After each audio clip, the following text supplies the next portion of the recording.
한 주간 또 잘 지내셨습니까? 예, 오늘 교재는 193페이지부터 하겠습니다. 우리가 지난주까지는 개공이 중기업무하면서 해야 될 의무를 공부했고, 이번 시간에는 하지 말아야 될 의무, 이를 이제 금지행위라고 합니다. 금지행위에서도 한 문제가 출제가 됩니다. 자, 그러면 193쪽 개업 공인중개사 등의 금지행위. 자, 하지 말아야 될 행위가 8가지가 있는데 법에서는 7가지 1부터 7 이렇게 해놨는데요. 그 중에서 6번째가 보면은 의뢰인과 직접 거래를 해도 안 된다. 거래 당사자 쌍방을 대리해도 안 된다. 해서 이걸 나누다 보면 총 8가지로 될 수가 있어요. 그러면 하지 말아야 될 의무자가 개공뿐만 아니라 등도 하지 말아야 합니다. 즉 소속 공인중개사도 하지 말아야 된다. 중개보조원도 하지 말아야 된다. 법개공의 사원이나 임원도 하지 말아야 된다. 그래서 하지 말아야 될 의무의 대상자는 개공뿐만 아니라 소공보조원, 사원, 임원도 하지 말아야 될 행위가 바로 금지행위가 되겠습니다. 그러면 이제 금지행위가 이렇게 이제 조문에 1번부터 7번까지 하지 말아야 된다 이렇게 했는데요. 7가지 세부적인 내용을 194쪽부터 하나하나씩 살펴보겠습니다. 그래서 194쪽 금지행위의 종류, 금지행위의 종류 총 8가지로 나눠서 제가 지금 설명을 드릴게요. 그럼 하나하나씩 보시기 바랍니다. 첫 번째가 바로 개공 등은 중개 대상물의 매매를 업으로 하여서는 안 됩니다. 중개업을 해야지 매매업을 하여서는 안 된다 이거죠. 매매하지 말라 이거죠. 자, 근데 중개대상물의 매매업은 금지행위인데 시험에서는 중개대상물의 매매업은 금지행위에 해당한다 이렇게 표현이 나오면 옳은 지문인데 사실 이렇게 쉽게 나진 않아요. 구체적으로 이 중개대상물을 대입시켜서 문제를 내죠. 중개대상물은 5가지가 있죠. 토건, 입공강 이 5가지. 따라서 토지의 매매업은 금지행위에 해당한다. 맞죠? 건축물의 매매를 업으로 하는 행위는 금지행위에 해당한다. 맞죠? 임목의 매매를 업으로 하는 행위 금지행위에 해당하죠? 공장재단 또는 광업재단에 대한 매매를 업으로 하는 행위는 금지행위에 해당합니다. 그래서 옳은 지문이 나오는 거죠. 중개대상물의 매매업, 사고 파는 것을 반복하지 말라 이거죠. 그 이유는 사고 파는 것을 반복하게 되면 가격이 상승되고 투기에 악용될 우려가 있기 때문에 사고 팔고 하는 것을 부동산에 관련된 전문가들은 하지 말라 이거죠. 일반인들은 매매업 해도 돼요. 그렇지만 중개업인 종사는 개공 등은 매매업 하지 말라 이거죠. 그럼 중개업을 하라 이거죠. 그런데 매매업을 금지할 뿐 매매는 금지하지 않습니다. 매매, 즉 개공들도 자기가 살고 있는 집을 한번 팔고 한번 살 수는 있죠. 그래서 매매는 해도 되지만 매매업은 하지 말라 이거죠. 자, 두 번째는 개공 등은 중개사무소 개설 등록을 하지 않고 중개업을 영위하는 자, 즉 무등록 중개업자인데요. 이 무등록 중개업을 하는 자인 사실을 알면서 이 무등록 중개업자로부터 개공 등은 중개를 의뢰를 받아도 안 됩니다. 이와 같이 무등록 중개업자인 사실을 알면서 이 무등록 중개업자를 통해서 중개를 의뢰받아서도 안 되고 또한 무등록 중개업을 하는 자에게 개공 등이 자기의 명의를 이용케 해도 안 되겠습니다.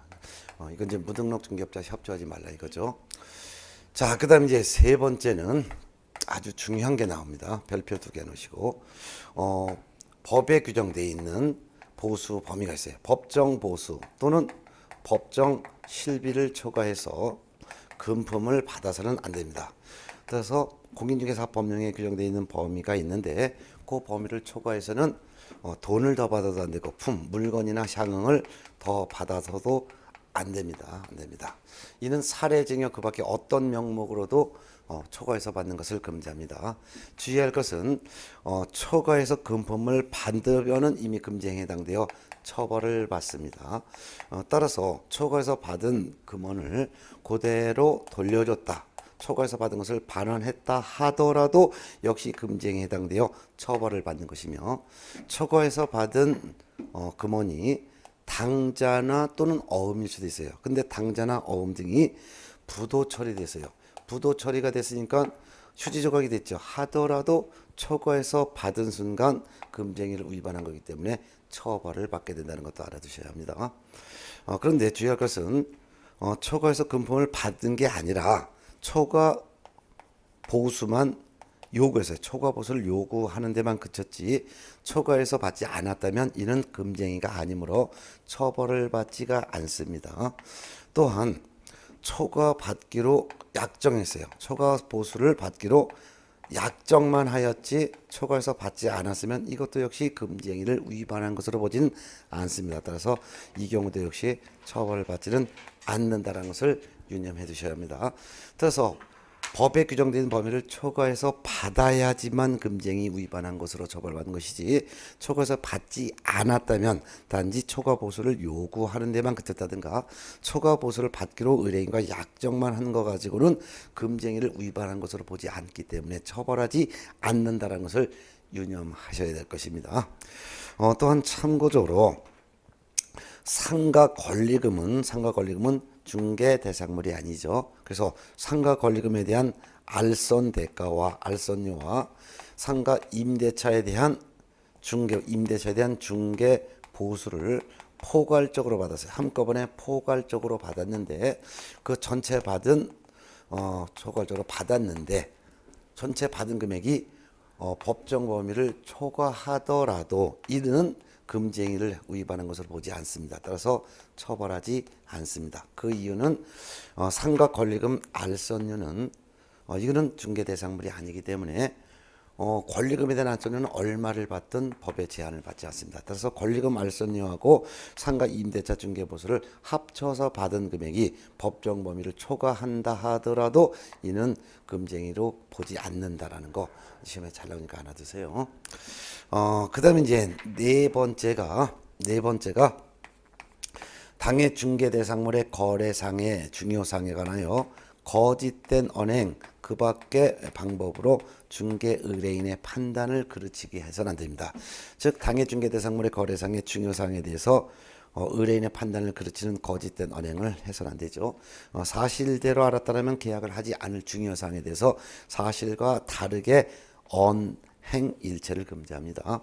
뭐 여러 가지 거짓된 언행의 사례가 있겠지만요. 이거는 외우려고 하지 말고 그냥 이해하면 되죠. 여러분이 매수인이라고 생각해 보세요. 그러면 내가 매수인이라면 저 사실을 사실대로 알았다면 계약을 안 할 거야. 이렇게 계약 체결 여부를 결정할 수 있는 중요한 요소에 대해서 개공 등이 사실과 다르게 언행하는 것은 전부 다가 금지행위에 해당합니다. 예를 들면 개발 계획이 수립되지도 않았어요. 근데 개발 계획이 수립되지도 않았는데 개발 계획이 수립된 것처럼 설명한다든가 또는 지금 현재 물건에 하자가 있는데도 불구하고 하자를 고지하지 않고 숨기면서 고지하지 않은 경우 즉 물건에 대한 흉가라든가 또는 소송이 진행 중인 사실 등을 감추다든가 또는 다른 일반과 담합을 해가지고 가격을 숨긴다든가 이런 것들도 거짓된 언행에 해당되겠죠. 이와 같은 네 가지 중에서 한 가지라도 해당되는 행위를 만일 개공이 했다면 이때는 개공에 대해서 등록관청이 등록을 취소할 수가 있습니다. 그리고 또한 처벌도 하는데요. 처벌은 1년 이하의 징역 또는 1천만 원 이하의 벌금형의 처벌도 합니다. 그래서 네 가지 금지행위 일단 이렇게 정리했어요. 근데 금지행위 종류가 또 있죠. 1번부터 7번까지니까 그 다음에 5번부터 또 보겠습니다. 5번. 자, 5번에 해당되는 금지행위는 교재 197페이지부터 시작합니다. 자, 관계법령에서 양도나 알선 등이 금지된 증서가 있죠. 즉 양도나 알선 등이 금지되어 있는 증서가 있는데 금지가 되어 있는 증서인데 이 증서가 바로 부동산을 분양받을 수 있는 증서예요. 그게 바로 대표적으로 입주자저축증서가 되겠죠. 입주자저축증서는 주택법에서 배웠던 내용과 똑같습니다. 그래서 주택법에서 배웠던 입주자저축증서 이런 증서에 매매나 교환을 하도록 중개하거나 또는 이러한 증서에 매매를 업으로 하는 행위 이거 해서는 안 되는 거죠. 이같이 주택청약통장과 같이 부동산을 분양받을 수 있지만 남한테 양도가 금지되어 있는 주택청약통장 같은 입주자 증서를 중개하거나 매매업을 하는 것은 국가정책에 반하기 때문이죠. 예. 자, 그 다음에 이제 6번째 아주 중요합니다. 여기다가 별표 2개 넣으세요. 중개 의뢰인과 직접 거래를 하는 것도 금지합니다. 의뢰인과 직접 거래를 해도 안 되고 거래 당사자 쌍방을 대리해도 안 됩니다. 요 여섯 번째를 둘로 나누게 되면은 총 금쟁이 종류가 8가지로 된다 그랬죠. 의뢰인과 직접 거래를 하게 되면 의뢰인에게 피해를 주고 개공증에게는 이득이 생기기 때문에 의뢰인과의 직접 거래를 금지하죠. 그럼 이 의뢰인의 범위에는 부동산 소유자가 의뢰인 될 수도 있고 또는 소유자의 대리인 또는 수임인도 의뢰인 될 수 있죠. 근데 의뢰인의 대리인 또는 수인이 와서 중개를 부탁했을 때 이 대리인 또는 수임인과 직접 거래하는 것, 요것도 금쟁에 해당하는 거죠. 그 효과가 바로 본인에게 효과가 발생하기 때문에 금지하는 거죠. 특히 주의할 것은 의뢰인과 직접 거래를 하는 것을 금지하는데 이때 거래 종류가 의뢰인과 직접 매매를 하는 것도 금지하고 의뢰인과 직접 교환하는 것도 금지하며 의뢰인과 직접 임대차를 하는 것도 금지합니다. 그렇지만 아주 중요한 것은 의뢰인과 직접 거래하는 것은 금지하지만 의뢰인과 직접 거래한 것이 아니라 그렇지만 다른 개업 공인중개사의 중개로 부동산을 구입하거나 또는 다른 개업 공인중개사의 중개로 부동산을 거래하는 것은 이건 자기 의뢰인과 하는 것이 아니라 다른 계공의 의뢰인과 하는 거기 때문에 이거는 허용한다라는 것도 차이 꼭 알아두세요. 예를 들면은 갑이라는 개업 공인중개사가 있습니다. 그런데 옆에 있는 을이라는 다른 개업 공인중개사에게 중개를 부탁하여 다른 개업 공인중개사의 의뢰인과 다른 개업 공인중개사의 중개로 요 개공이 다른 개업 공인중개사의 중개를 통해서 거래하는 거, 요거는 자기 의뢰인과 거래하는 것이 아니고 다른 개공의 의뢰인과 거래하는 거기 때문에 이거는 해도 된다는 차이점 꼭 기억해 두셔야죠. 매년 시험 나오니까. 자, 그다음 이제 거래 당사자 쌍방을 대리하는 것도 금지합니다. 쌍방을 대리하는 것은 양측으로부터 위임을 받아서 개공이 혼자 계약을 체결하는 것을 금지한다 그 말이죠. 네, 예. 자, 이 쌍방 대리도 거래 당사자 쌍방 대리하는 것은 매매를 쌍방 대리하는 것도 금지하고 교환을 쌍방 대리하는 것도 금지하며 임대차를 쌍방 대리하는 것도 금지합니다. 그래서 의뢰인과 직접 거래와 거래 당사자 쌍방 대리는 거래 유형을 불문하고 의뢰인과의 직접 거래와 거래 당사자 쌍방 대리는 다 금지합니다. 이는 단 1회를 한다 하더라도 1회도 하는 것을 금지한다는 것도 알아두면 좋겠죠. 자, 그런데 쌍방 대리는 금지하지만 아주 중요한 것은 일방만을 대리하는 것은 금지하지 않습니다. 일방 대리는 해도 된다 그 말이죠. 즉 개공이 매도 의뢰인의 급박한 사정으로 매도인 일방만을 대리해서 매수인과 계약을 한다든가 하는 것은 쌍방 대리가 아니라 일방 대리이기 때문에 허용한다는 차이점도 꼭 기억해 두셔야 합니다. 시험 매년 여기서 나오죠. 자, 그다음 이제 마지막 7번이 나오는데 그게 바로 199쪽에 있습니다. 예.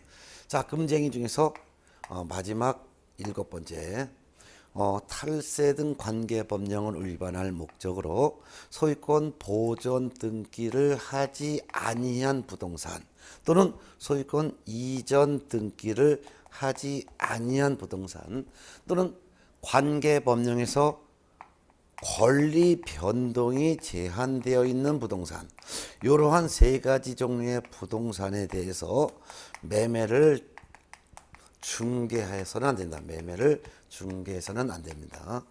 이와 같은 부동산에 대한 매매를 중개한다는 것은 이는 매도인이 탈세를 하고 투기하도록 개공이 조장한 행위에 해당되기 때문에 이와 같이 3종류의 부동산에 대한 매매를 중개해서는 안 되는 거죠. 네. 근데 탈세할 목적으로 보존 등기를 하지 아니한 부동산의 매매를 중개하는 것을 금지하는 것이지 탈세 목적이 없고 보존 등기하고 싶어도 보존 등기 자체가 불가능한 부동산은 그거는 매매를 중개하더라도 처벌하지 않습니다. 예를 들면은 이건 해도 되는데 무허가 건물 보세요. 무허가 건물은 보존 등기가 불가능한 건물이죠. 그렇죠? 그러니까 보존 등기가 할래도 할 수가 없는 거예요. 그러니까 보존 등기가 불가능한 건물이에요. 이 무허가 건물에 대해서 개공이 매매하도록 중개했다. 이거는 해도 된다 이거예요. 왜? 무허가 건물은 보존 등기 자체가 불가능하기 때문에 취득세 탈세할 목적으로 보존 등기를 일부러 안 한 것이 아니라 보존 등기 자체가 불가능한 건물이에요. 그러니까 이와 같은 부동산은 매매하도록 중개해도 됩니다. 그렇지만 보존 등기가 가능함에도 불구하고 보존 등기를 하지 않고 부동산을 매매하도록 중개하는 것은 보존 등기를 하지 않음으로써 취득세를 탈세하도록 개공이 조장한 행위에 해당이 된다는 거죠. 또한 두 번째, 이전 등기하지 아니한 부동산의 매매를 중개하는 것도 금지합니다. 그 이유는 미등기 전매자가 취득세를 탈세하도록 오히려 개공이 조장한 행위에 해당되기 때문이죠. 특히 주의할 것은 이전 등기하지 아니한 부동산의 매매를 중개하는 것은 금지하는데 미등기 전매자에게 양도 차익이 없을 수도 있죠. 그래서 양도 차익이 없는 경우라 하더라도 이와 같은 미등기 전매를 중개하는 것은 미등기 전매자가 탈세하고 투기를 조장하는 금지행위에 해당이 되어 처벌을 받게 됩니다. 같이 알아두세요. 그 다음에 권리 변동이 제한되어 있는 부동산.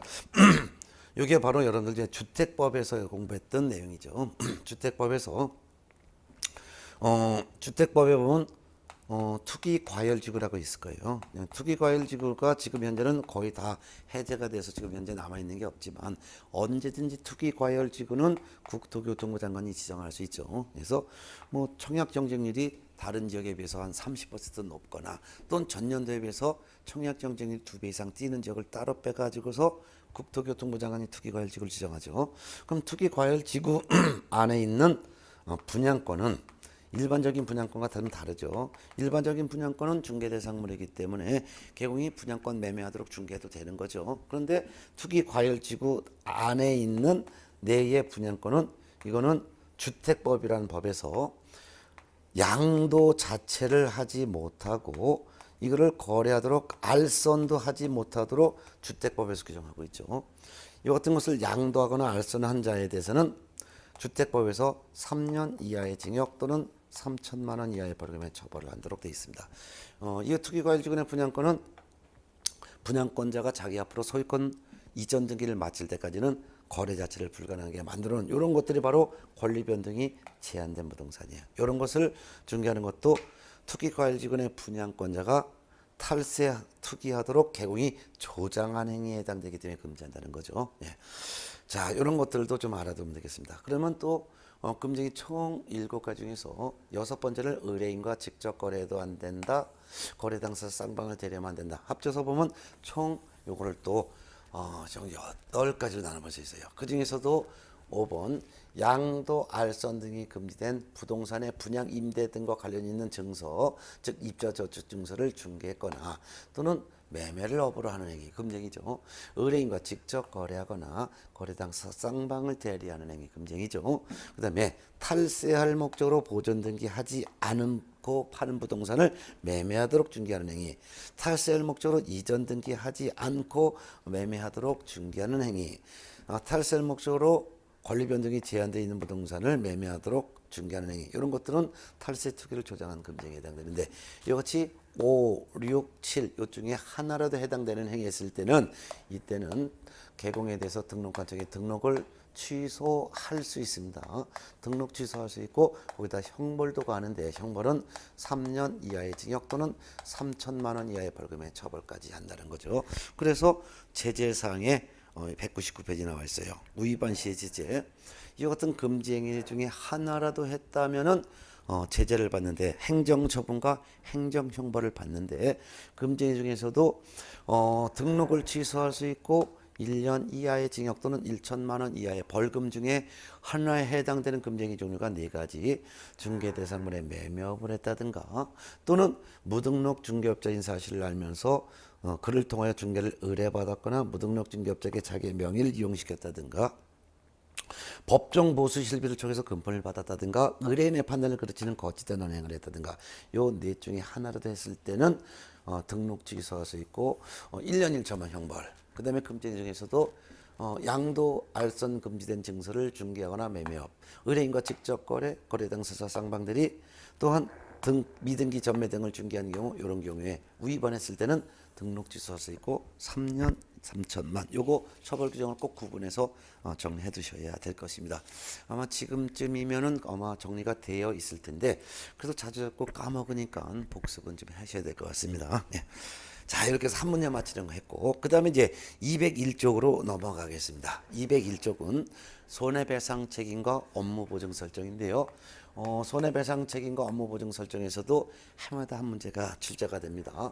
그럼 개업 공인중개사는 어떤 경우에 거래 당사자에게 손해배상을 해야 될 책임을 지고, 또한 손해배상 책임을 짓다면 배상해야 되는데 배상할 돈이 없을 것을 대비해서 업무를 개시하기 전에 먼저 손해배상 책임을 보장하기 위해서 업무 보증을 설정을 해야 되는데, 보증 설정 요 부분을 같이 보도록 하겠습니다. 네. 자, 그러면 이제 손해배상 책임에 대해서는 어떤 경우에 개공이 손해배상 책임지는지 공인중개사법에 규정이 있습니다. 그래서 공인중개사법에 규정이 되어 있는데, 그 손해배상 책임에 대해서는 한 장 넘어가서 202페이지로부터 보겠습니다.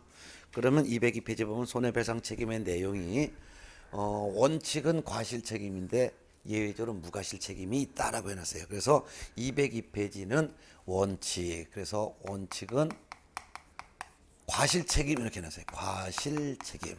과실 책임이라는 것은 중개를 하면서 잘못했을 때 발생시킨 손해를 책임진다는 거죠. 근데 예외적으로 개업공인중개사는 잘못한 게 없음에도 불구하고 배상 책임지는 게 있어요. 이게 바로 무과실 책임이라고 하죠. 무과실 책임. 무과실 책임도 있습니다. 그럼 어떤 경우에 과실 책임이 있고 어떤 경우에는 무과실 책임이 있는지를 살펴봅니다. 과실 책임이라는 것은 개공이 직접, 개업공인중개사가 직접 중개 업무를 한 거예요. 개공이 직접 중개 업무를 했습니다. 중개 업무라는 것은 물건을 조사하는 경우도 중개 업무의 범위에 포함되고, 또한 거래 당사자를 설득시키는 것도 중개 업무에 해당되고, 현장을 안내하는 것도 중개 업무에 해당되고, 거래 계약서 등을 작성하는 것도 중개 업무에 해당이 되겠죠. 이같이 중개 업무를 하면서 고의로 또는 과실로 거래 당사자에게 재산상의 손해를 발생시켰습니다. 그러면 당연히 손해를 배상할 책임이 개공은 있겠죠. 그래서 개공은 이때 배상 책임이 있다 이거예요. 책임이 있다 이거죠. 책임이 있다. 고의로 발생한 손해도 배상한 책임이 있고, 과실로 발생시킨 재산적 손해도 배상 책임이 있다는 거예요. 자, 이와 같이 개공이 직접 중개 업무를 하였을 때는 고의나 과실로 거래 당사자에게 재산적 손해를 발생시키지만 책임이 있는데, 이를 과실 책임이라는 거예요. 그렇다면 개공이 중개 업무 했다. 그렇지만 개공이 고의나 과실이 없다. 고의나 과실이 없다면 설령 거래 당사자에게 재산상 손해를 발생시켰다 하더라도 개공은 배상 책임이 있다 없다? 이때는 책임이 없다가 되는 거죠. 예. 그래서 구분해서요. 예. 자, 그런데 개공이 직접 중개 업무하지 않았을 때 이때는 무과실 책임을 집니다. 그래서 무과실 책임은 개공이 직접 중개 업무한 게 아니에요. 그래서 개공은 직접 중개 업무한 게 아니에요. 개공이 직접 중개 업무를 한 것이 아니고, 개공이 중개 업무한 것이 아니라 다른 사람이 중개 업무한 거예요. 다른 사람이 중개 업무했을 때 개공이 책임지는 경우가 있어요. 두 가지가 있습니다. 하나는 첫 번째는 개공이 자기의 중개 사무소를 다른 사람의 중개의 장소로 제공했습니다. 개공이 자기의 중개 사무소를 다른 사람이 중개 업무할 수 있도록 제공을 해줬더니, 개공의 중개 사무소를 제공받은 요 다른 사람이 중개 업무한 거예요. 그러면서 이 다른 사람이 중개 업무하면서 고의나 또는 과실로 거래 당사자에게 재산적인 손해를 발생시켰습니다. 그러면은 재산적인 손해를 발생시킨 요 다른 사람도 요거에 대한 책임을 지는 거예요. 요 책임을 다른 사람도 책임을 지는 것이고 중개사무소를 제공한 요 개공도 사무소를 제공한 요 개공도 책임지는 거예요. 이 개공도 책임을 진다 이거죠. 그러면 직접 중개사무소를 제공받아서 중개 업무를 잘못한 요 타인은 무슨 책임? 과실 책임을 지는 것이고 중개사무소를 제공만 하였을 뿐 직접 거래 당사자에게 중개 업무를 하지 않은 이 개공은 거래 당사자에게 고의 과실이 없음에도 배상 책임진다 해서 이를 무과실의 책임을 함께 지는 거죠. 이를 연대 책임이라고 하죠. 그러면 손해를 입은 거래 당사자는 직접적으로 중개 행위를 잘못한 사무소 제공받은 타인에게 책임을 주장할 수도 있고 사무소를 제공한 개공에게 배상 책임을 물을 수도 있는 것이죠. 예. 자, 그다음에 이제 개공의 무과실 책임 중에서 이런 것도 있죠. 즉 개공이 누구를 고용했냐면 소속 공인중개사 또는 중개보조원 이와 같은 직원을 고용했습니다. 근데 소속 공인중개사 중개보조원이 중개 업무했습니다. 개공이 중개 업무한 것이 아니라 소공이나 보조원이 중개 업무했습니다. 중개 업무하면서 고의나 또는 과실로 인하여 거래 당사자에게 재산상의 손해를 발생시켰습니다. 그러면 손해를 발생시킨 행위를 한 사람은 누구예요? 이같이 소공이나 보존이 중개 업무 잘못해서 소공 보존이 책임져 잘못했죠. 그러면 이 손해에 대해서 직접적인 중개 업무를 한 소공 보존도 책임을 지는 거예요. 이거 책임을 진다. 이때 책임지는 것은 직접 행위자로서의 책임지기 때문에 과실 책임을 지는 것이고 소공이나 보존을 고용한 요 개공도 같이 책임져요. 같이 책임지는데 이때 개공은 거래 당사자에게 직접적으로 중개 업무한 적이 없죠. 그런데도 불구하고 책임지죠. 이를 무과실 책임이라고 합니다. 공인중개사 법령에서는 개공이 고용한 소공이나 보존의 업무상 행위는 그를 고용한 개공의 행위로 본다 라고 하고 있기 때문에 소공이나 보존이 중개 업무한 것은 그를 고용한 개공이 중개 업무한 것으로 그냥 봐버리겠다. 그러니 소공이나 보존이 중개 업무하면서 고의나 과실로 거래 당사자에게 재산상 손해를 끼쳤으면 직접 중개 행위를 잘못한 소공이나 보존도 책임지는데 이때 책임은 과실 책임. 직접적으로 거래 당사자에게 손해 발생 행위를 하지 않았지만 직원을 고용한 개공은 무과실의 책임. 이거를 함께 진다 이거죠. 예. 그러면 거래 당사자는 아무에게나 청구해도 상관이 없습니다. 그러면 배상 책임이 개공에게 있다면 배상을 해야 되는데 개공이 배상할 돈이 없을 것을 대비해서 개공은 중개업무를 개시하기 전에 먼저 보증부터 설정을 해야 된다 이거죠. 이 보증 설정에서 해마다 또한 한 문제가 나오게 돼요. 요 개공의 책임에서는 과실 책임과 무과실 책임이 있다는 것도 꼭 구분해 두시고 이와 같은 과실 책임이건 무과실 책임이건 재산적 손해배상 책임을 보장하기 위해서 업무를 개시하기 전에 먼저 보증부터 설정해야 된다는 거, 요에 대한 내용을 지금부터 볼 거예요. 이에 대한 내용이 교재는 205페이지에 있습니다. 자, 그러면 개공은 중개 업무 하기 전에 먼저 보증부터 설정해야 되는데 이 보증 설정에 대해서 하나하나씩 봅니다. 그러면 업무 보증 설정을 언제 해야 되냐? 업무 보증 설정 시기. 업무 보증 설정을 해야 되는 시기는 모든 개공은 전부 업무를 개시하기 전에 해야 합니다. 업무 개시 전이라는 것은 개공이 된 후, 즉 등록이 된 후 업무 개시 전을 말하는 거예요. 따라서 시험 지문상에 개공은 등록을 신청하는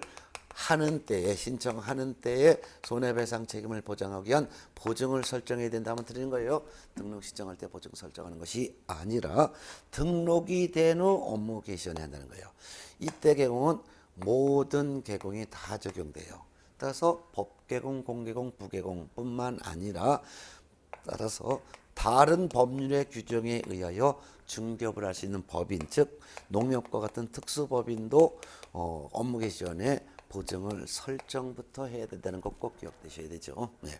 만일 업무 보증 설정을 하고서 업무를 개시해야 되는데 만일 보증 설정하지 않고 보증을 설정하지 않고 업무를 개시했다면 이때는 어떤 제재 받는다고 우리가 했었나요? 등록 파트에서 했는데 기억나셔야 되는데 예 맞죠? 예 등록관청이 등록을 취소할 수 있습니다. 등록 취소할 수 있다는 거. 예. 자 그다음에 이제 보증 설정했으면 이제 신고해야 되는데 이 보증 설정했습니다라고 업무 보증 설정해서 신고해야 되는데 보증을 설정해서 등록관청에 저 보증 설정했어요라고 신고하는 거죠. 이때 신고하는 것은 보증보험에 가입했으면 보증보험 증서 사본을 제출하는 거예요. 그런데 신고를 방문해서 신고해도 되지만 어떤 것도 가능하다고 했습니까? 예, 맞아요. 예, 전자문서로 신고해도 된다. 작년까지는 방문 신고만 가능했는데 올해는 전자문서 신고도 가능하다라고 법이 개정됐다 그랬죠. 예, 예. 그래서 방문해서 등록관청에 가서 보증 설정 신고서 갖다 내도 되고 그냥 인터넷으로 보증 설정했다라고 신고해도 되고 선택할 수 있다는 거예요. 예. 자, 그다음에 이제 그래서 이제 업무 보증 설정 하고서 업무 시작했어요. 보증 설정하고 업무했습니다. 보증 설정하고 업무를 합니다. 자, 업무 한다는 것은 중개 업무 한다는 거죠. 중개 업무 하다가 개공의 중개로 중개가 완성이 되었어요. 중개가 완성되었습니다. 중개가 완성됐다는 말은 거래 계약이 체결되었다 그 말이죠. 그러면 중개가 완성되었으면 즉 그 말은 이제 거래 계약이 체결됐다면 개공에게는 의무가 있어요. 개공에 대해서 의무가 있는데 이 의무에 대해서 서류를 작성해야 될 의무도 두 가지가 있었죠. 우리가 지난주에 딱 한 거. 어떤 거 제일 먼저 있어요? 첫 번째는 개공은 중개가 완성이 되었을 때는 매수인 임차인에게 설명한 사항을 서면으로 작성하여 거래 당사자에게 교부하고 그 사본을 3년간 보존해야 된다. 그래서 매도인의 물건을 확인해서 매수인에게 설명했다는 것을 서면으로 작성해서 거래 당사자에게 교부해야 되는데 그 이름이 중개대상물 확인 설명서죠. 이걸 작성해서 거래 당사자에게 교부할 의무. 그리고 사본 몇 년? 3년 보존. 자, 두 번째는 거래 당사자 간의 구두로 합의한 내용을 또 서면으로 작성해야죠. 그 서면 이름이 바로 거래 계약서가 되죠. 매매 계약서, 임대차 계약서가 바로 거래 계약서. 이 거래 계약서도 작성해서 거래 당사자에게 교부를 또 해야 되죠. 그리고 그 거래 계약서 사본을 몇 년 보죠? 5년 보죠. 요거 두 가지 작성한다는 거, 중개 완성했을 때 개공의 의무가 있다는 거, 요거 지난주에 했었죠. 딱 일주일짜리. 요것뿐만 아니라 하나 더 의무가 있어요. 그거 뭐냐면 개공이 중개 업무 개시하기 전에 먼저 보증부터 설정하라 그러죠. 그래서 보증 설정은 업무 개시 전에 보증 설정을 하세요. 그럼 보증 설정에 따르고 거래 당사자에게 설명도 하라 이거야. 그래서 중개가 완성됐을 때 거래 당사자에게 손해배상 책임을 보장하기 위한 조치로서의 보증을 설정했다라는 것을 거래 당사자에게 설명해야 돼. 설명하고 보증관계증서 사본 등을 거래 당사자에게 교부 제공해야죠. 요 세 가지가 있어요. 자, 그 중에서 확인 설명서 작성해서 교부하고 거래계약서 작성해서 교부해야 되는데 이런 거 안 했을 때는 이거는 업무정지 처분할 수 있어요. 등록관청이 업무정지 처분을 할 수 있어요. 그런데 중개가 완성되었을 때 거래 당사자에게 업무보증 설정에 따라고 설명하고 보증관계증서 사본을 교부해야 되는데 요거를 안 했을 때는 이거는 100만 원 이하의 과태료에 처한다는 제재사항도 차이가 있네요. 그렇지만 중개가 완성됐을 때 개공이 거래 당사자에게 해야 될 의무 세 가지. 첫 번째는 중개대상물 확인설명서 작성해서 교부하라. 두 번째는 거래계약서 작성해서 교부하라. 세 번째는 보증 설정에 따르고 설명도 하고 보증서 복사해서 줘라.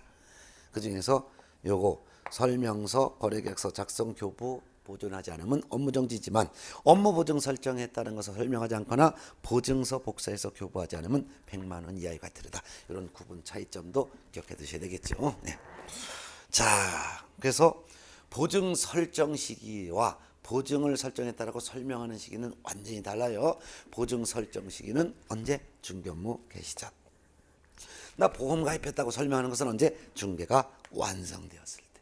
꼭 구분해서 나와요. 뭐 이거 거의 뭐 매년 나오는 지문이니까 이제는 안 틀리겠죠. 자, 그다음에 이제 교재 206쪽 보증 설정하는 방법인데 보증을 설정한다면 보증 설정하는 방법은 보증보험에 가입해도 되고 공제에 가입해도 되고 공탁 가입해도 돼요. 근데 보증 설정 중에서 그중에서 공탁으로 보증 설정을 했다면 이 공탁한 공탁금은 개업 공인중개사가 사망 또는 폐업한 후 3년 이내에는 회수하지 못하고 3년이 지나야지만 회수할 수 있다는 거 꼭 알아두셔야 돼요. 네. 자, 그 다음에 이제 교재는 207페이지. 그럼 개공이 보증을 설정할 때 보증 설정 금액은 얼마의 보증을 설정해야 되냐? 요거 좀 중요합니다. 그래서 외워두셨을 텐데 보증 설정할 금액을 봐요. 그러면 보증을 설정할 때 개공이 보증 설정하는 방법은 모든 경우에 다 통일해. 방법은 모든 경우에 보증을 설정해야 되는 시기도 다 똑같고 보증 설정하는 방법도 똑같은데 법개공이건 공개공이건 부개공이건 보증 설정 시기는 똑같이 언제 업무 개시 전에 설정하라. 뿐만 아니라 다른 법률의 규정에 따라 중개업을 할 수 있는 법인 즉 특수법인도 업무를 개시하기 전에 보증 설정이라 똑같아요. 그리고 보증 설정하는 방법도 똑같아요. 보증보험에 가입하거나 공제 가입하거나 공탁하거나 셋 중에 선택하는 건 똑같아요. 근데 아까 공탁한 공탁금은 폐업 또는 사망 후 3년 이내는 이거 공탁금 회수하지 못한다고 했었죠. 예. 자, 그런데 그것도 다 똑같은데 그 중에서 보증보험과 공제는 보장 기간이 있죠. 그래서 보장하는 기간에 대해서 보장하는 금액만큼의 보증보험료를 납부하거나 또는 공제를 납부하고 보증보험 계약이나 공제 계약을 체결하는 거예요. 그럼 이 보증보험 계약과 공제 계약은 개공과 보험회사, 개공과 공제사업자가 보증보험 계약을 체결하지만 보험금이나 공제금을 받는 것은 개공이 받는 게 아니죠. 그래서 의뢰인들이 받는 거예요. 그래서 보증보험 계약과 공제 계약은 개공을 위한 보증보험이 아니라 제3자를 위한 보험 계약의 성격을 갖고 있는 거죠. 그래서 보험 계약 체결하고 보험료를 낸 사람은 개공인데 보험금을 타는 사람은 개공이 아닌 제3자이기 때문에 보증보험 계약과 공제 계약의 성격은 제3자를 위한 보험 계약의 성격을 갖고 있다는 것이 대법원 판례라는 것도 알아두시고 또한 공탁은 자기 돈을 법원에 맡겨놓는 것이고 나중에 사고 발생하면은 개공의 돈을 법원이 전달만 한다는 거예요. 네. 이런 내용도 차이점 알아두셔야 됩니다. 자, 보증에 가입했다가 보증을 변경할 수도 있는데 그렇지만 이 법개공, 공개공, 부개공, 특수법인이 보증 설정할 금액이 좀 차이가 있어요. 그중에서 법개공은 얼마일까요? 2억 원 이상. 2억 원 이상이니까 최소 2억 원은 설정해라 이거죠. 근데 법개공이 만일 분사무소를 설치한다면 한 개의 분사무소당 최소 1억 원 이상의 보증을 추가로 설정해야 돼요. 그럼 여러분 답변해 보세요. 만일 3개의 분사무소를 둔다면 얼마를 추가로 설정할까요? 추가 설정 금액은 맞아요. 3억 원 이상. 그러면 3개의 분사무소를 두는 경우 법인 전체가 설정할 금액은 얼마일까요? 그러면 5억. 그렇죠. 예, 주된 사무소 2억 포함하니까. 예. 그 다음에 이제 공개공과 부개공은 개인인 개업 공인중개사라고도 하고 또는 법인이 아닌 개업 공인중개사라고 불러요. 이런 분들은 전부 다 똑같이 얼마일까요? 1억 원 이상, 최소 1억 원 이상의 보증 설정이에요. 특수법인 중에서도 농업협동조합에 대해서만 법에 규정되어 있는데 농협은 최소 1천만 원 이상 보증을 설정하였으니까 이 금액은 외워두셔야겠죠. 예. 근데 보증보험, 공제, 공탁 셋 중에 하나만 설정하는데 보증보험에 가입했다가 공제로 바꿀 수도 있어요. 또는 공제 가입했다가 보증보험으로 바꿀 수도 있죠. 또는 보증보험에 가입했다가 공탁으로 바꿀 수도 있죠. 이렇게 바꾸는 것을 우리는 보증의 변경이라고 합니다. 그래서 보증을 변경을 할 수가 있어요. 보증 변경. 근데 보증 변경은 이미 설정한 보증의 효력이 있는 기간 중에만 변경할 수 있어요. 그래서 보증을 설정한 개업공인중개사가 그 보증을 다른 보증으로 변경을 하고자 할 때는 이미 설정한 보증의 효력이 있는 기간 중에 다른 보증을 또 설정해야 돼요. 다른 보증을 설정했다라고 등록관청에 신고해야 되죠. 그리고 종전의 보증은 해지하고 나머지 기간은 납부한 보증보험료를 환불받으시면 되는 거죠. 특히 보증의 변경은 이미 설정한 보증의 효력이 있는 기간 중에 다른 보증을 설정하여 신고하는 것이지, 이미 설정한 보증을 해지하고 다른 보증을 설정하면 이거는 틀리다는 것을 꼭 주의하셔야죠. 그다음에 이제 보증을 설정한 개공이 보증을 다시 설정해야 되는 경우도 있어요. 재설정. 이건 아주 중요하니까 별표 2개 넣어야 되죠. 보증을 다시 설정해야 되는 이유는 두 가지가 있어요. 첫 번째는 보증보험이나 공제 가입했으면 보증기간이다 그랬죠. 근데 보증기간이 만료가 되었기 때문에 다시 설정하는 경우가 있어요. 이때는 보증기간 만료가 되었기 때문에 다시 설정하는 경우에는 보증기간 만료일까지 다시 설정해야 돼요. 그래서 보증기간 만료일까지 다시 설정해서 또 신고하는데, 만료일까지 보증기간 만료 후 며칠 이내 뭐 이런 식으로 나오면 되는 거예요. 만료일까지라는 거 꼭 알아두세요. 두 번째는 보증보험금이나 공제금으로 배상을 했어요. 배상을 했으니까 이제 돈 없어졌죠. 그러니까 다시 설정이죠. 이때는 배상 후 15일 이내에 다시 설정해야 됩니다. 그럼 두 가지 꼭 구분하세요. 다시 설정하는 이유가 보증기간 만료로 인해서 다시 설정한다 하면은 보증기간 만료일까지, 배상 때문에 다시 설정한다면 배상 후 15일 이내, 이런 구분해서 꼭 알아두셔야 되겠습니다. 예. 자, 그 다음에 이제 208쪽에 보면은 손해배상금 청구 및 지급이에요. 업무보증 설정했어요. 그리고서 업무보증 설정하고 중개업무 했습니다. 중개업무 하다가 의뢰인에게 손해를 발생시킬 수 있었죠. 이때 재산적 손해가 발생됐으면 이거 배상해야죠.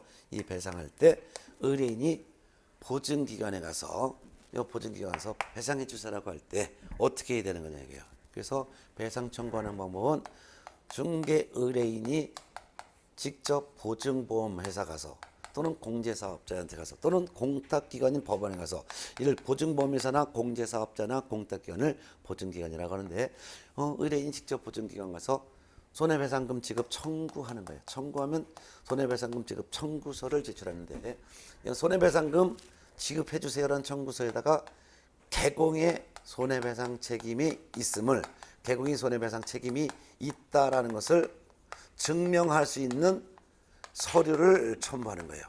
뭐 합의서가 있으면 합의서, 뭐 판결문이 판결문, 이걸 첨부해서 보증기관에 손해배상금 지급 청구하면은 만약 보증기관이 보증보험회사라든가 또는 공제사업자라든가 또는 법원, 공탁기관이 있겠죠. 그러면 보증보험이나 공제가입했으면 보증보험금 또는 공제금으로 이렇게 배상을 하는 거예요. 배상하고 나서 가만히 있나 보증기관은 배상하고 나서 이 개공에게 또 보증기관은 또 구상권이 또 들어가는 거죠. 구상권. 네. 그렇지만 공탁금으로 배상했다 했으면, 공탁금으로 배상했으면 이거는 개공에게 구상권 들어가는 게 아니죠. 공탁금은 개공의 돈으로 지급한 것이기 때문이죠. 이런 차이점을 알아두면 되겠네요. 네. 자, 이렇게 써보셨습니다. 자, 배상을 받았어요. 그러면 이제 개공은 또 해야죠. 개공은 보증보험금 공탁금으로 배상했으면 배상 후 15일 이내에 보증보험이나 공제에 다시 가입하여 설정하거나 또는 공탁금 중 부족하게 되는 금액을 보전을 해야 되는 거죠. 이거 같이 알아두면 되겠네요. 자, 이렇게 해서 이제 보셨습니다. 209페이지 있는 판례는 여러분이 한번 좀 읽어보실 것을 당부하고요. 자, 그 다음에 이제 211쪽에 계약금 등 반환채무 이행의 보장이 있습니다. 여기는 한 3년에 한 번 꼴 정도로 나오는데, 계약금 등의 반환채무 이행의 보장제도 시험에 나올 거 정리하겠습니다. 211페이지에. 예. 계약금 등의 반환채무 이행의 보장제도.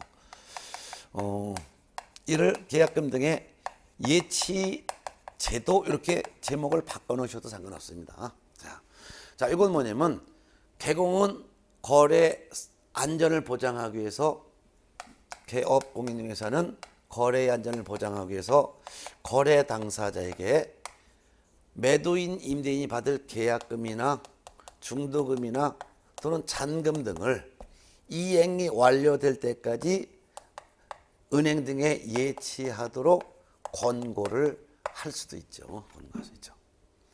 예치 권고할 수 있는 것이지 권고해드릴 의무는 없기 때문에 예치 권고하지 않았다 하더라도 개공이 이에 대해서 제재를 받는 것은 아니죠. 네. 설령 예치하도록 권고했어도 거래 당사자가 계약금 등을 예치해야 될 의무는 없는 것이죠. 그렇지만 예치 의무는 없지만 예치할 수는 있죠. 예치는 할 수는 있죠.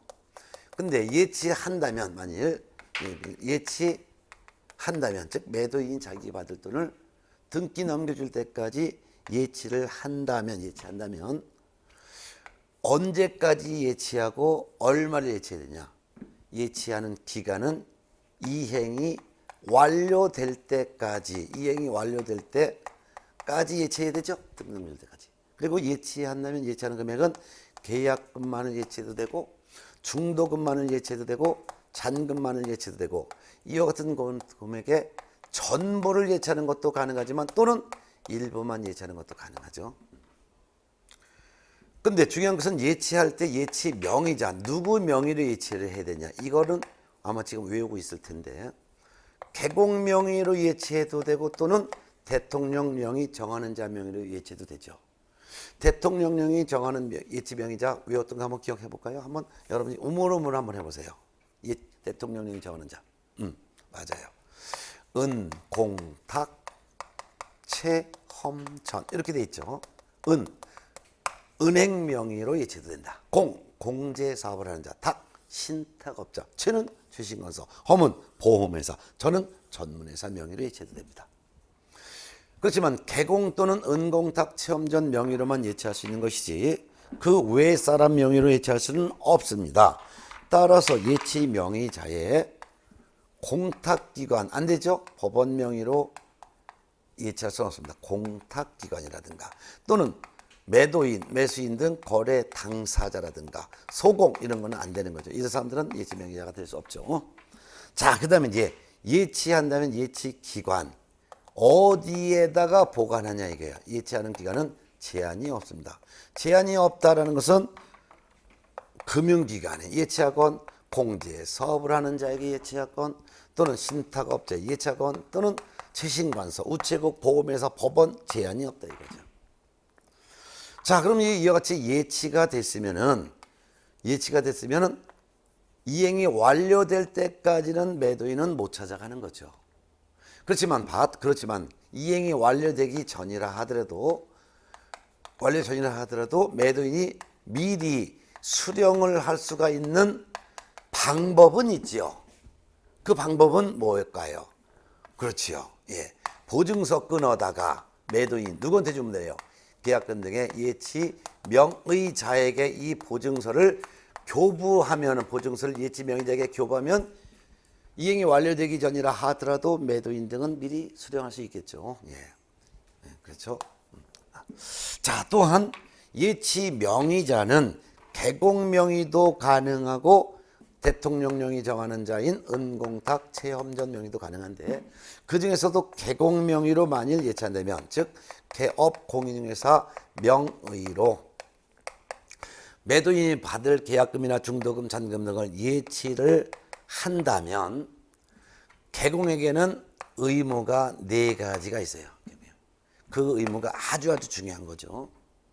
첫 번째는 개공은 자기 소유 예치과는 분리해서 관리를 해야 되죠.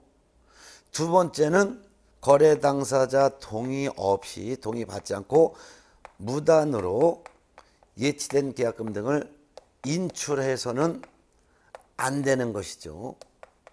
그뿐만 아니라 세 번째는 개공 명의로 예치하는 금액만큼의 별도의 보증보험이나 공제나 공탁 등 보증을 설정도 하고 보증관계 증서 사본 등을 거래 당사자에게 교부도 해야죠. 그 다음에 네 번째는 거래 계약의 이행이 완료되면은 개공 통장에 있는 돈을 매도인이 인출해도 좋다라고 매수인과 약정해야죠. 또한 만일 개공 명의로 계약금 등이 예치했다가 매도인과 매수인 계약이 순간에 해약이 된다면 이때는 개공 통장에 있는 돈을 매수인이 그때는 인출해도 좋다라고 매도인과 개공은 약정해야죠. 또한 개공 명의로 계약금 등을 예치할 때는 예치하는 금액만큼의 보증을 설정해야죠. 만약 개공 명의로 3억 원을 예치한다면 3억만큼의 보증을 설정해야 되잖아요. 그 3억만큼 보증 설정하느냐고 들어간 보증 보험료 있죠. 이와 같이 계약금 등 반환채무 이행 보장에 소요되는 실비가 바로 들어가요. 즉 개공 명의로 예치하는 데 들어가는 그 보증 설정 비용, 이런 비용을 매수인이 부담한다라고 약정해야죠. 이런 것들도 약정해야죠. 이와 같은 의무는 전부 다가 개공 명의로 예치할 때 개공에게 의무가 있는 거예요. 이 넷 중에 하나라도 이행을 하지 않았다면 이때는 업무 정지 처분을 행정관청이 할 수가 있다 이거죠. 예. 자, 이 같은 내용이 바로 이제 계약금 등 반환채무 이행 보장에 관련된 내용이었습니다. 이 정도는 기본적으로 이제 최소한도 조계, 최소한도 외워두어야 될 내용이에요. 그러니까 제가 지금 설명 쭉 했던 거 이 정도는 최소한도 외워야 있어야 돼. 암기가 되어 있는 걸로다가 제가 믿겠습니다. 자, 그럼 이제 다음 시간에는 교재 219쪽 개업 공인중개사의 보수가 되는데요.